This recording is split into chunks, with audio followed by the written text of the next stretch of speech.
नमस्कार। इंडोनेशिया में मुसलमानों की कुल आबादी 23 करोड़ 10 लाख से ज़्यादा है। इस हिसाब से मुसलमान आबादी वाला यह सबसे बड़ा देश है। इन दिनों इंडोनेशिया में क़यामत की रात की चर्चा बहुत तेजी से हो रही है।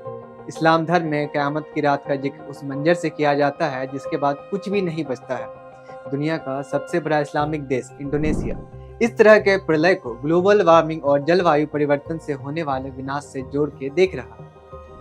कुछ लोगों को ऐसा लगता है कि अगर प्रकृति के प्रति हम जागरूक नहीं हुए तो कयामत की रात नजदीक आ जाएगी। आपको बता दें, इंडोनेशिया कोयले और पाम ऑयल का सबसे बड़ा निर्यातक है, इसलिए जलवायु संकट का इस पर बड़ा असर पड़ता है। इस संकट से उबरने के लिए देश के कुछ लोग धर्म की तरफ उम्मीद से देख रहे हैं। इसलिए देश में एक ऐसे इस्लाम की मांग उठ रही है जो पर्यावरण के प्रति जागरूक हो। इसे ही ग्रीन इस्लाम कहा जा रहा है। इंडोनेशिया की राजधानी है जकार्ता। यहाँ एक इस्किलाल मस्जिद है जिसके ग्रैंड इमाम है नसरुद्दीन उमर।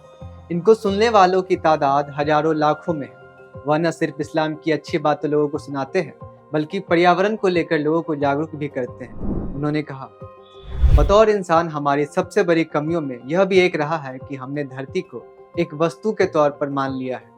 जितना हम प्रकृति के प्रति लालची होंगे, कयामत उतनी ही जल्दी दस्तक देगा। नसरुद्दीन उमर का मानना है कि विश्व में मुस्लिमों की 1/4 आबादी है जो पर्यावरण को बचाने में अहम भूमिका निभा सकते हैं। उनका कहना है कि जिस तरह रोजाना मुसलमान नमाज पढ़ते हैं उसी तरह पेड़ लगाने की आदत भी डालनी चाहिए। नसरुद्दीन उमर सिर्फ बातें ही नहीं कर रहे हैं, वह जकार्ता की इस्कालिल मस्जिद के ग्रैंड इमाम हैं जिन्होंने खुद उदाहरण पेश किया है।